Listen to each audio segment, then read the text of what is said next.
Mbote Balandia RTD en monde. Vous allez belé bozolanda biso na katina chaîne abiso, la chaîne qui nous fait du bien, la chaîne qui nous parle de Jésus-Christ. Et chaîne oa peza lo belabiso malobana nzambe. Molinga mi chaîne oizo sunga biso to zonga na nzela. Chaîne oyo vraiment nzambe apambola bakambi nyonso ya chaîne oyo bazo sunga biso to sosola penza makambo malamu koleka. Wabino Mosai na nzambe, l'ambassadeur de Christ Patrick Tete, tozaka na émission na biso honore tes parents. To memia baboti na yo. Memia baboti na yo. Molinga mi toebiete na Éphésiens chapitre 6, babina biso enfants obéissez à vos parents selon le Seigneur car cela est juste. Honore ton père et ta mère, c'est le premier commandement auquel soit ajoutée une promesse afin que tu sois heureux et que tu vives longtemps sur la terre. Tu remarques que nous avons on attend à Kalabatmanek au Koufa, on a 900 ans, on a 700 et quelques, finalement, on a 120, mais le lot, Bilingue Bazo Koufa, 20 ans, Koufi 15 ans, Kei, 17 ans, 30 ans, 40 ans. Tu remarques que pour tes sociétés, promesses, on zamba pesi na biso lelo, honore ton père et ta mère, c'est le premier commandement auquel soit ajoutée une promesse afin que tu sois heureux. Et deuxièmement, et que tu vives longtemps sur la terre. Banebele bazoko la bazana di pamboli ya batata te, bazana di pamboli ya baboti te. Yango bomo ine sakaka bongo bongo bulunga bulunga. Bomo ine sa susuna tina te, bomo ine ko mokuse 40 akufi akei. Molinga mi. Souci anzambe biso abi le plus robuste bon comme on a 70 80 ans, on se voit comme on a 120 ans. Molinga mi lelo ba bilenge bazoko fa avant. Yango lelo tolingi kolobela thème moko très important. La fois passée, Total Sebiso, on a émission Abiso, de qui ce jeune homme est-il fils? Elenge o yazali mwana ya nani? Elenge o yazali mwana ya nani? Total Sebiso, l'isolo ya ndeko na biso, on a combat David. David o asele koko isa Goliath, à cause acte sala ki marka ki roi Saoul abitien, général Abner, Luka oye basoki mwana o azali mwana ya nani? Pona ezalene comportement, ne courage, ne kondima, ne sagesse na ye. Et total ce qui peut elengi ami balé na kombo ya Rebecca. Rebecca ozala ki mwasi kitoko kasazon di mabitinda baboti na ye ake kotoka mai. Na kenene kotoka mai kotni mabitinda na baboti na ye ake kokuta na libala. Libala o akutani na ango, akutani na Eliezer, ozala ki le plus vieux serviteur na kat na ndako na maison ya Abraham. O batinda ki ake koluka mwasi pona Isaac.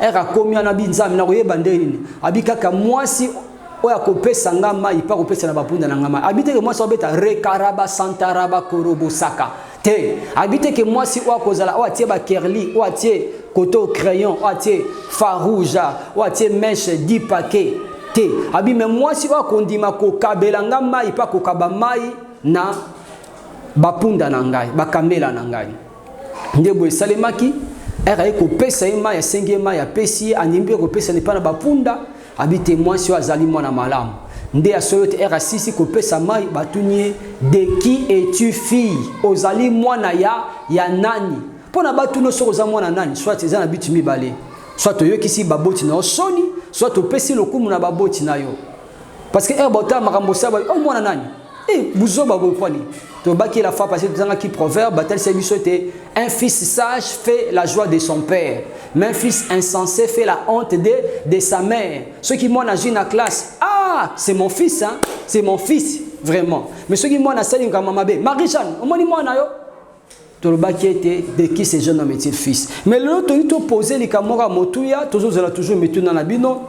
Tu kolobela o etali temple de Dieu, gérant ou propriétaire. Dans 1 Corinthiens chapitre 6 verset 19 à 20.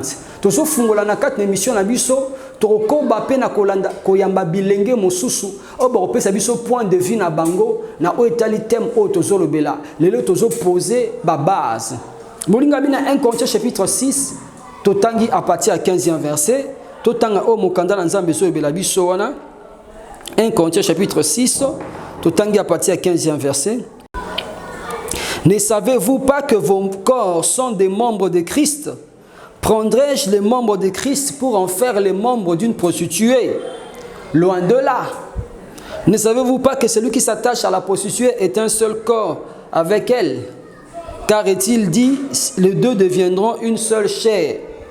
Mais celui qui s'attache au Seigneur est avec lui un seul esprit. Fuyez l'impudicité. quelque autre péché qu'un homme commette, ce péché est hors du corps. Mais celui qui se livre à l'impudicité pêche contre son propre corps. Ne savez-vous pas que votre corps est le temple du Saint-Esprit qui est en vous et que vous avez reçu de Dieu et que vous ne vous appartenez point à vous-même, car vous avez été rachetés à un grand prix. Glorifiez donc Dieu dans votre corps et dans votre esprit qui appartiennent à Dieu. Glorifiez donc Dieu dans votre corps et dans votre esprit qui appartiennent à Dieu. Kumi sanzambe, tombola nzambe, pe sanzambe lokumu, na nzoto na yo, pe na molimo na yo, ezali ya nani? Ya nzambe. Ton corps eza yo, te mso azoba, tikanga na nzoto na nga, so na ina sana nde na ngina osana nzoto na nga, uke na nga wapi? Amen. Mususa lati elamba elambe zo senga ye pardon. Elambe se fouet kisani. Azo e batebi finalement. Alati ye wana tout ça. Ma colonio surtout li banda alati menejip. Babi se tikela leke nabi talibino nzoto na nga moko. Alléluia. Vanité de vanité, tout est vanité. Nzoto na eza temple la molimo mo santo. Ne savez-vous pas que votre corps est le temple du Saint-Esprit? Elenge ozolandangai. Wana yo yambi yesu lokola mokonzi po mobikisi. Ton corps est devenu le temple du Saint-Esprit. Vous ne vous appartenez point à vous-même. Oza lisusu ya yo mon côté. Nzoto ne za oza mokolo nzoto oza ka lokola gérant. Gérant akoki kosa n'importe quoi te na biloko ba pesier. Aba bengi au gérant, ça veut dire ba pesi responsabilité au gérer ango. O ko rendre compte et pas ya mokolo ligablo, mokolo entreprise, ba tio lokola gérant, yo gérer o ko rendre compte ba otuna yo, to somba ki di casier, ba casier eke wapi, o sel yango ndenge nini. Un jour penza ba otuna yo, na tinda ki na mokilia na se. 1 Pierre 2:11 nous dit je vous exhorte comme étant des passagers et des voyageurs sur la terre. Nazolendi sabino lokola ba lekinzela. Un jour to ko rendre compte et pas na tinda kyo na mokili wana se na pesa kyo nzoto wana osali na nzoto nanga o gagner milimo boni otambola kindenge nini oisene na sali nanga ozwi nzoto wana otondisi ba tatouage otie na ngambo otie na litama otie na makolo otie na ngambo kuna vanité de vanité molingami muso komi ko corriger nzambe Ye mwana mobali azwa kalingi suki atia yango lokola nini tout ça abi finalement et ça nini molingami vanité de vanité tout est vanité. Tout ce que tu fais, un jour, Nzamba otuna yo na kati na tribunal ne sambisel osali nini. Alléluia. Tout m'est permis, mais tout n'est pas utile. 1 Corinthiens 6:12. Tout m'est permis, mais tout n'édifie pas. Tout m'est permis, mais tout est kosunga yo te. Nzoto ne za temple la molimo mo santo. Oyi ko sa n'importe quoi te na nzoto na molinga mi ozali ko landanga. Nzoto no ifepe sanzambe lokumu. Ndeko mswa kamati yona. Atoboli lito yawa, atoboli msusu kotoyo, atoboli msusu na ngambo kuna, atoboli soki 5 fois kotoyo. Soka sisi wana apra landisi awa na zolo, atoboli kotoyo, atoboli yawa. Akesu sa sisi kote kuna, atie awa pe alatisi pe lito lisu na eloka matoi. Kuna na makolo na ye azui kabambi ba chaîne kuna atie na makolo na ye. Komi lokola mbwa ndeko na ngai. Molingami, vanité de vanité, tout est vanité. Ne savez-vous pas que votre corps est le temple du Saint-Esprit? Et l'engé ozo honorer ba parents na yo okosa n'importe quoi te. Tout m'est permis, mais tout n'est pas utile. 1 Corinthiens 6:12. Tout m'est permis, mais tout n'édifie pas. Babina 1 Corinthiens 10, verset 31. Soit donc que vous mangez, soit que vous buviez, soit que vous fassiez quelque autre chose, faites tout pour la gloire de Dieu. Salagnon sopona lokumu ya nani ya nzambe façon na kotambola honorer nzambe façon na koloba honorer nzambe façon na kotambola honorer nzambe façon na koyemba honorer nzambe muso azoyemba mazobo sali kaza musicien chrétien azoyemba lokola alanga nzembo kote kuna yekune sa azoyemba déjà kote kuna et ça fungoli ne déjà ba bouton na ngambo kuna atiena kuna poster na azobo sana oza moyembi na nkolo molingami attention. Il faut que différence est là. Bon, il faut de voir la différence entre les justes et les méchants, entre celui qui sert Dieu et celui qui ne le sert pas. Nzembo nzambe tamsu on a comme ko boaka batu loko nazo boaka na nzembo mokili. Nazo yemba na boaki kingani na boaki kingani. Non, eza musique chrétienne, eza que c'est na oya mokili. Ori ko boaka batu te 5 4 6 ozo boaka batu loko ozo boaka na musique mokili. Molingami nzoto na yo eza temple la molimo mo santo. D'où tu rejoins kolobela makambo vraiment très bien, te poser ango afin que to sosola. gérant ou propriétaire. Totuni motuna, oza kolonzoto, toza gérant. Gérant asalaka oya lingite ne loko bapesiye. Abi ke loko bapesinga ango na sala musala, na ko rendre compte na ango, na osa n'importe quoi te ne loko yo. Nazana kaka gérant, faut na rendre compte. Nzoto na ope molingami, oza gérant oko rendre compte et pas na nzambe ndengo tambusi nzoto na yo. Yebande na ko tambwisa ango. Et Bible dit dans 1 Corinthiens 3, versets 16 à 17, si quelqu'un détruit le temple de Dieu, Dieu le détruira aussi. Si quelqu'un détruit le temple de Dieu, Dieu le détruira aussi. Ceux qui moto baby si temple na Nzambe, Nzambe pas ko baby ça y est. Ne vous y trompez pas, on ne se manque pas de Dieu. C'est qu'un homme aura semé, il le moissonnera aussi. Oloni chivundu, obuka chivundu. Oloni distraction, obuka distraction. O mutalona kayangonda bukaka. Baninga bazotanga kelasi yoso sala kuluna. Baninga bazotanga kelasi yoso keno sa n'importe quoi. Un jour molingami okobuka yango. Yoko yamakasi, yokuluna botola kabiloka batu, yondo leki pomba. Un jour okobuka yango molingami, tribunal nzambe kozala. Molingami nyoso tuyozo sala lelo efuta maka aona se keba nzoto na molingami eza temple la molimo mo santo olongo na bazemi obeza lokola liyanzinga na longola ta 10 esangani na ibi technique ni na kosala na yong tozo longola zemi na mutalakisa ki adresse ya munganga wana na mutapesa ki numéro na téléphone bino surtout bozana kati na sac moko un jour tribunal nzambe kozala nazo kande mwa sabi yango ni yango ngana longo na lemba.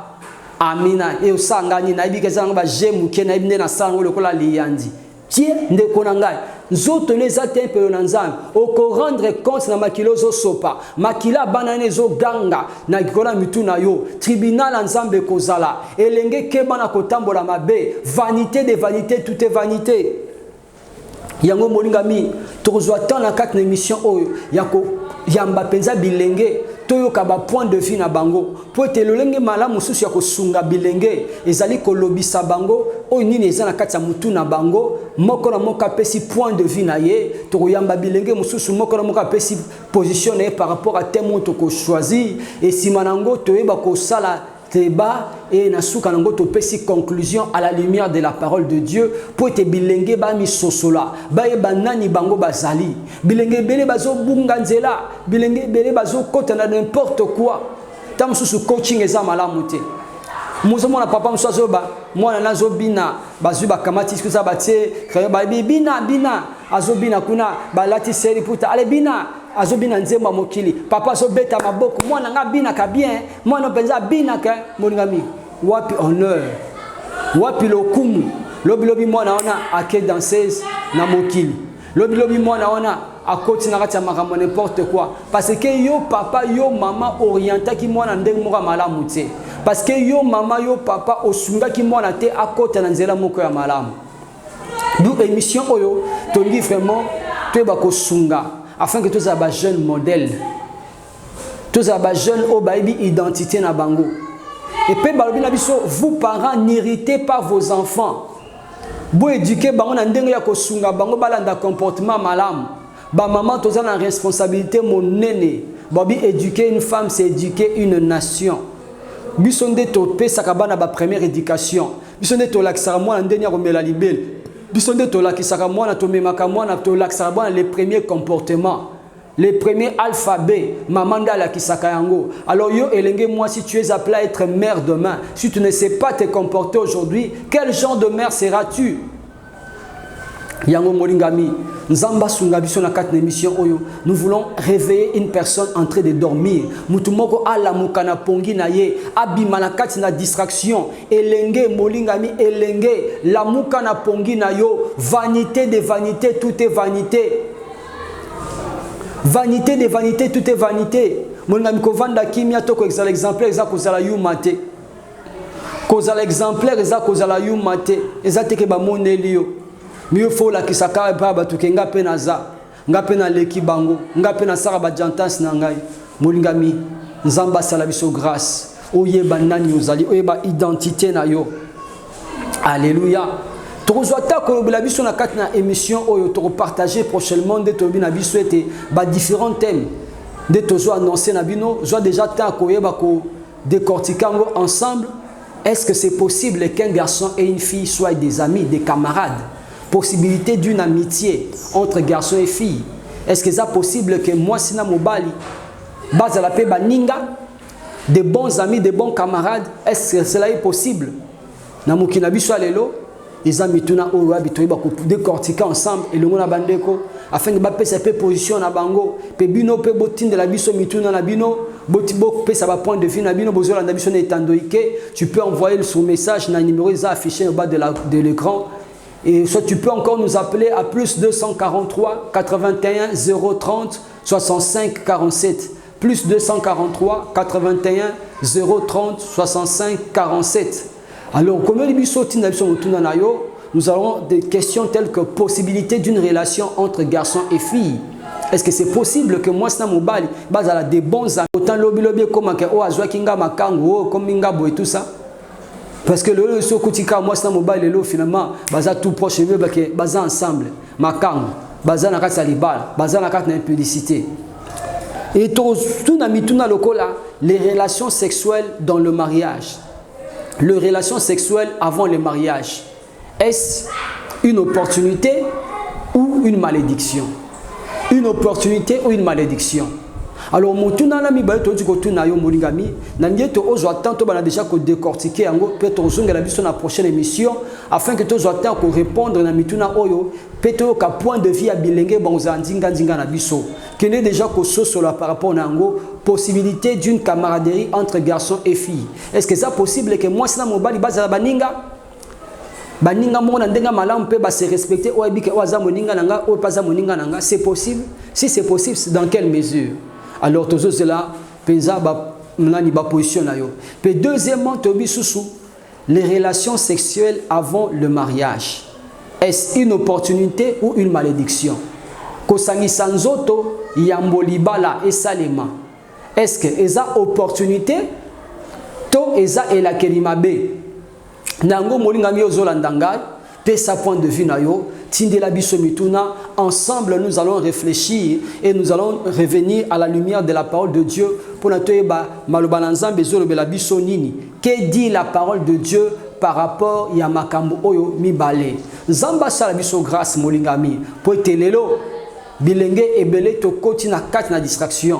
Ya zomona finalement ezalo kola ba kupuko lelo sora kangi na be momi koto kuna 3 momi koto kuna ya zomona ngolo kola trophée à zui molingami keba nzoto les atteint par molimo mo santo okomi ndeko susa moi sina zotuna abi yo saka ndeni abi na ibinde na gérard bango wa kipanga na mapapa yaza na bondal wa kipanga kota ba kabelo yaza na lemba bon oskwa kipanga sko na ba jean makanga dadi yesu kaza na kave na kasavubu bon wa kipanga kota ba body quoi.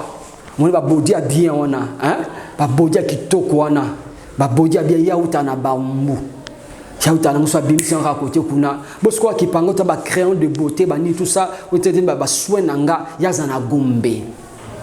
Alors azo bango za les na bi o gérant bango nde na bi papa na yebi na za mutinanga mo moto so na bengi pa 15 minutes akomi mbala mo gombe papa lemba na yebi nde na gérant ka bango molingami eza coupe eza ba ballon d'or ya Messi oazo ke na 8e ballon d'or kala mingite eza nini keba vanité de vanité tout est vanité yango tozata ko lobela likambo malamu toyo kabilenge ba o basalango e bakisani na bomo na bango lobi pe maladie ezali lobi pe ba circonstance ezali pe to sa ngate pona to banga maladie mais to sa d'abord pona to banga mokonzi ya bakonzi o bina biso fouiller l'impudicité qui m'a puté.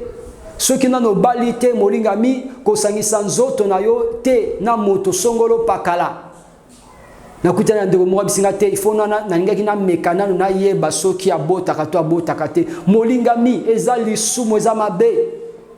Ozo pesa diabulu nzela. Yango ba conséquence belé soko manakata na ba couple na biso. nzamba kitsamba na pengoni na bomo na biso to ete pona to condamner mutwa mais to ende pona to la musande komoko azonga na nzela ndeko moko abima na kati na pongi na ye ayeba identité na ye yango toza exposé na milimo mabezo ko combattre ba couple na biso oza ko combattre ba na biso komi ko na kati ya libala bokoti komi na ba mari femme de nuit lobi ko na kati ya libala makambo bele komi ko landa yo parce que tu n'as pas respecté les étapes. Ce que vous avez moi si elenge aux de komoko ya mwasi to ya mobali sepeli na ye. Première étape pour ça nini? Si manambino ko solola na komema pa ya mobali lipate. Papa ngai na sepeli na ndeko yo.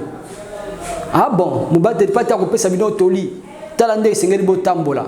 Bokene boy. Pe bon mitika na maboko na Nzambe. Gloire à Dieu. A soumettre bino na la prière. Ne boko respecter l'étape nyo sote sengeli kino so Nzamba ko pesa nzela boza l'ensemble. Mais yo lingi buka lelo, lamba lelo, lia lelo, silisa nyo surtout lelo.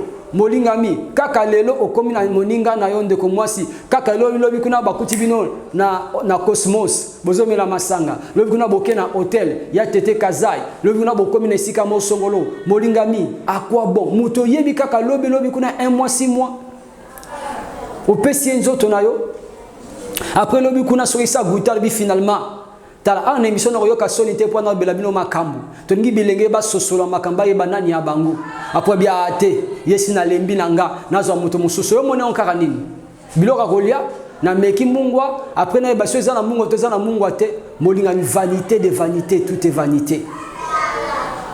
Et aux juifs fiancés aux juifs proposés les fiançailles peut se rompre.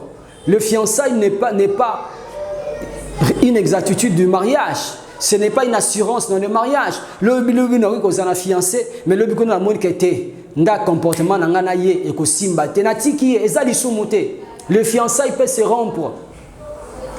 Fiançailles ko katana. Kasi libala nde so kotisi alliance oyo. Oaza mabe, oaza mnoko mulai lokola mama na bango, oaza dikoshi mulai, o to abetaka ngama kofi, o afinga ngana subaka na mbeto, zala na ye parce que c'est pela kinaye. Amen amen. Molingami, c'est maintenant ou jamais bala ko réfléchir.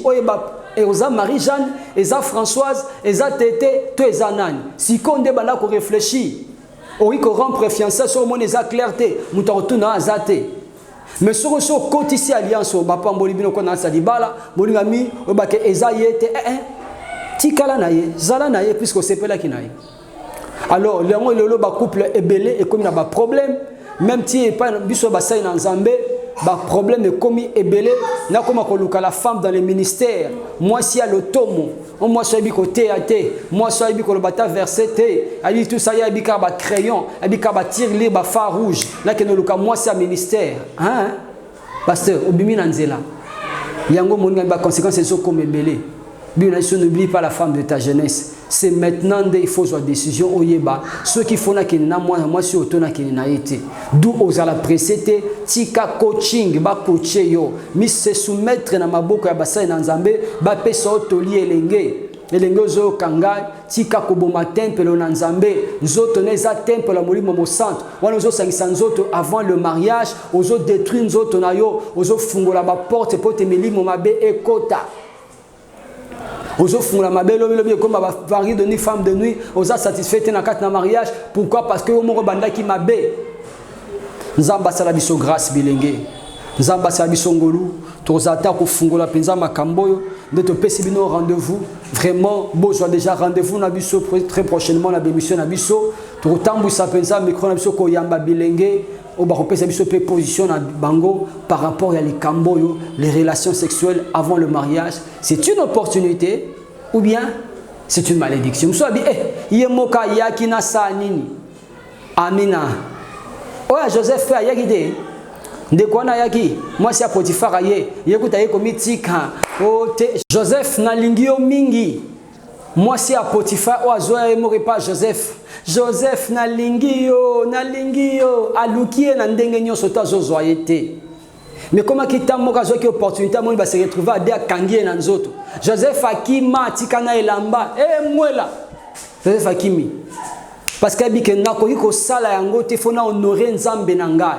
faut honorer ba boti nangai seul ou devant autrui muso azara so muta mo nangate azafre so batu ba mo nanga naza frère mais so batu ba mo nangate naza vrai konkondo nga vrai yanke so batu ba mo nangate ha blagite so batu ba mo nanga na frère en Christ mais so batu ba mo na bangate ha blagite akena masina ya zarana na bumbu akena masina kuna ba mo na ite ya zarana na kave ake côté kuna ya mombele côté kuna ay ba mo na ngati ba mo no te menzamba mo na molingami chers frères et sœurs de que Joseph a cette occasion à kokoya et on te dit les relations sexuelles une opportunité ou une malédiction. C'était une opportunité pour Joseph. Moi si moi mi et Asani mais Joseph a qui babi fouiller l'impudicité. Babi pour na étaler l'impudicité babi te que résister au diable mais fouiller kima Joseph a kima ki yo bate ngana ali bende keba frère yo zali bende ba aussi so carrière pam alléluia Samson ba si c'est carrière champion sans paquet na ba paquet Delila simbika oh papa Samson ala lycée makolo na mopende na ye frère akeli makali kali à lui lobelanga sekele na yo a résisté première fois deuxième fois habité en tout cas tikana bisuki ba katinga suki ye mora bandi ko bimisa keba la femme c'est une puissance c'est une force l'argent la femme les biens de ce monde ils ont ba force o ekoyi ko redresser ko koyi sa mutu pe ko kitisa mutu yango tozu rendez-vous le mona bino nzamba pambola biso prochainement trop bana ko creuser penza na kati na sujet oyo les relations sexuelles une opportunité ou une malédiction. Et sous possibilité de camaraderie entre garçons et filles, nous allons revenir vers vous très prochainement afin que tu vas taper, tu vas déchiffrer les sous les camboyo.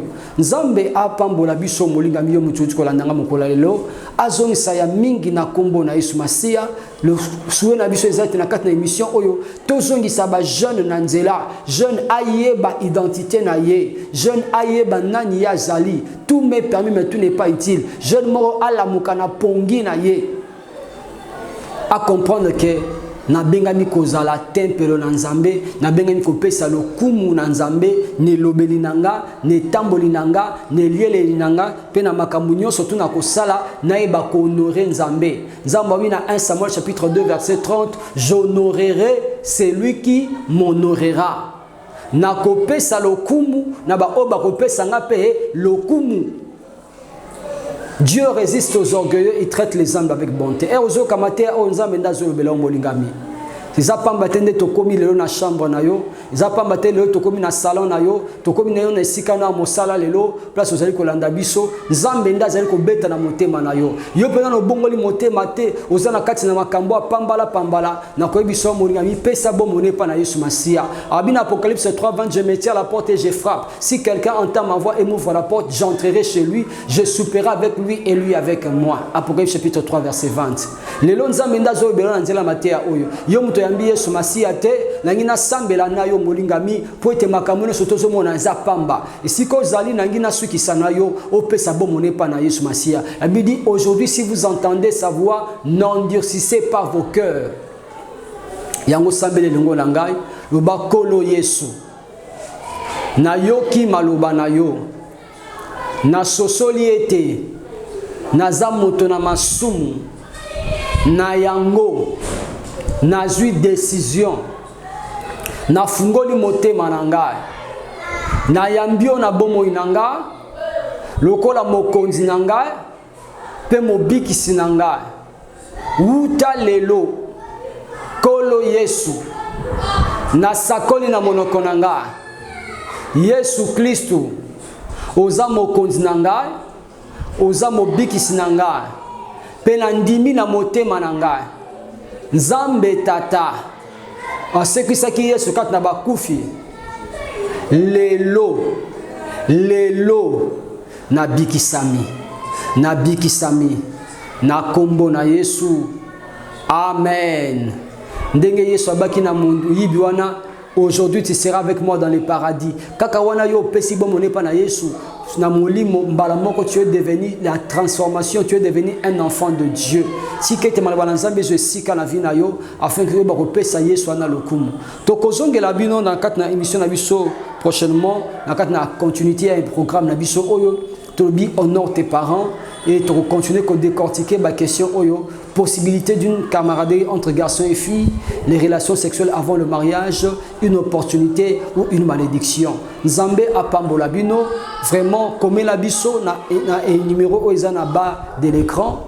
Tout nabiso mituna nabino par rapport à question to répondre bino page nabiso Facebook pe honor tes parents beaucoup monango okoki kotinda finalement ba question na yo oyi pe ko s'abonner na lien ko senga lien toza wana partager mission nabiso na bato mosusu et nzamba osanza te ko sala biso za favorable rabino mosai na nzambe l'ambassadeur de Christ Patrick Tete apôtre de l'Éternel nzambe apambola bino to kutani très prochainement l'émission nabiso mosusu escape to ya Mbappé bilenge mosusu ba opesa biso point de vue par rapport à Makamtosil Koloba. Tika ete kimia omokilepe sakate o melande kati na biso nzambe azong samingi pe apambola biso to pesi mbote na ndeko na biso na sima machine de ko Caleb ndeko Dieudonné nzambe apambola bino to pesi mbote na bakambi ya chaîne oyo obazo pesa biso nzela toko bakoza na bandako na bino que le Seigneur vous bénisse que le Seigneur soit avec nous et to pesi pe ba condoléances na libota o wapi bazali ya solo endeuillé o bazali ko lela na tango apasi boye nos condoléances na famille na biso ya bandeko na biso basi ko bungi sa grand-mère nzambe apambola bino nos condoléances à toute la famille na kombo na Yesu amen.